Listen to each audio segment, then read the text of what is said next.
I mean, I just feel like anybody would understand at this point. Like, you know, I'll retire the heavyweight belt if I have to. The unthinkable just happened. The UFC's entire heavyweight division has walked out. Jon Jones is gone, Stipe's ghosting. And Dana White, he's losing it behind the scenes. But the real twist? Max Holloway just leaked emails, memos, and even a recorded call that could blow the lid off the entire UFC. This isn't drama anymore. This is an uprising. You don't like the way we pay our fighters? Too fucking bad. Go start another MMA organization. It started quietly, but now fighters are publicly rebelling. Heavyweights are rejecting fights, walking off main cards, and one even threw his gloves mid-fight and quit live on TV. And Dana White, he's not panicking, he's mocking them, laughing while his empire burns. But this time, it's not just fringe fighters. We're talking champions, contenders, and legends. The backbone of the sport, all fed up and walking away. I mean, I just feel like anybody would understand at this point. Like, you know, I'll retire the heavyweight belt if I have to. Jon Jones, the greatest fighter in UFC history, just vacated his belt. Not because of injury, but because he's done. Done chasing titles. Done playing the game. I'm not motivated by belts anymore. That wasn't just a quote. That was a declaration of war against the system. Dana's system, where fighters only eat what they kill while the UFC rakes in billions. And what do fighters get? Broken bones, brain trauma, and barely enough to cover medical bills. I don't really care about it. We built a business model where they share. If you're the champion, you share in the pay-per-view revenue. You eat what you kill.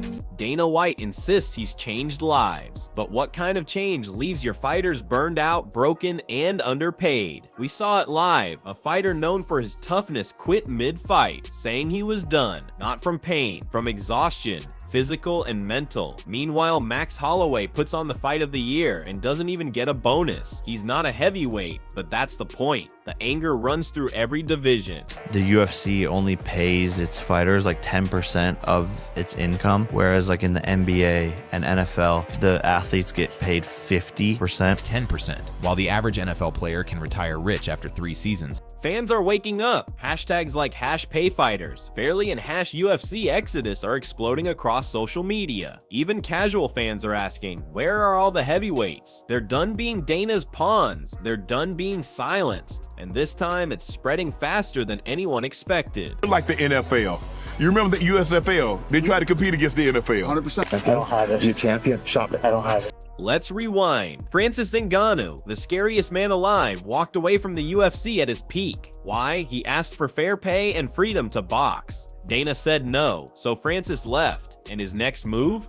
He fought Tyson Fury and made millions, more than his entire UFC career combined. That one moment changed everything. Ngannou proved fighters could win without Dana. The UFC didn't look invincible anymore. I hope you guys gave Dana.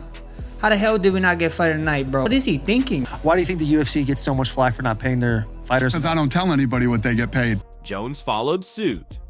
Gone. Just like that.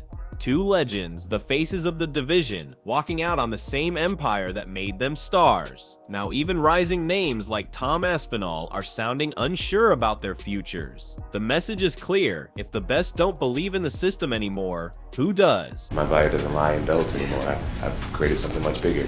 This isn't just a rumor anymore, it's real, and it's organized. A group of heavyweight fighters, including 2 former interim champs, 1 current title holder, and several top contenders, started privately comparing paychecks through encrypted group chats. They discovered massive discrepancies. One fighter got $300K for a main event with $800K buys. Another got $160K for a co-main with $1.2 million buys. Bonuses promised but never paid.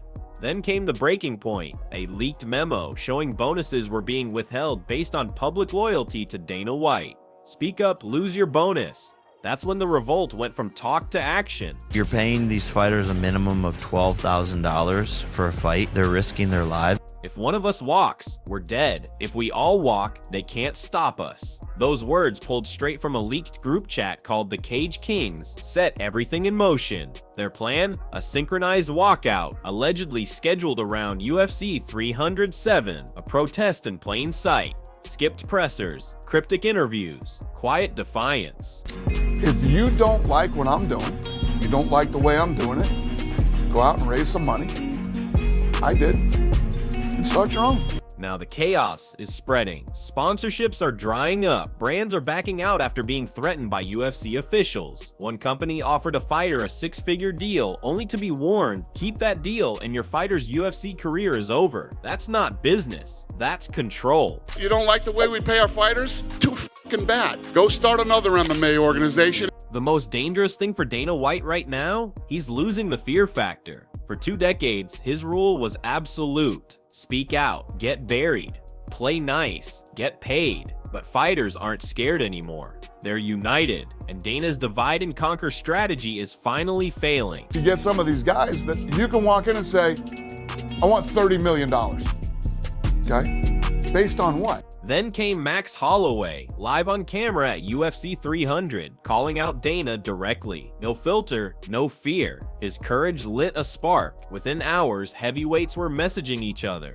If Max can say it on camera, we can say it on the scales. They weren't talking about weight. They were talking about protest. Oscar De La Hoya is a two-faced, lying f***ing nut job. Behind the scenes, panic hit UFC headquarters. Dana tried to fix it with one fight, John Jones versus Stipe Miocic. 2 legends, one last dance. But here's the problem, neither man wants it. Stipe reportedly told his team if they want fireworks, they better bring the truck. And Dana? He's pretending everything's fine, leaking fake updates while the promotion quietly scrambles to keep the illusion alive. Give the guy what he wants. I don't want to fight dangerous up-and-comers anymore. Now ESPN and BT Sport are catching wind of the chaos. Their broadcast contracts depend on heavyweight fights. If those fights collapse, the UFC could face multi-million-dollar lawsuits. One leaked memo even warned UFC legal of breach of contract risks tied to missing star power on pay-per-view cards. The entire house of cards is shaking. And it gets darker. Sources inside UFC's promotional team confirmed an internal blacklist file, a private list of fighters, agents, and sponsors who supported the pay revolt or spoke out publicly. Those names are allegedly banned from bonuses, big cards, and official promotion. Even influencers who covered the revolt were added to the list. That's not crisis control, that's retaliation. Let's take stock. John Jones, gone. Ngannou, gone, and rich. Stipe refusing Dana's offers. Aspinall publicly vague, privately rebelling. Sponsors backing out, fighters organizing. Fans demanding change. Dana White's empire isn't collapsing overnight, but it's cracking. Loudly. Because when the toughest men in the world lose fear, when they realize they don't need the UFC to be stars, that's when power shifts forever. And this might be the biggest power shift the sport has ever seen.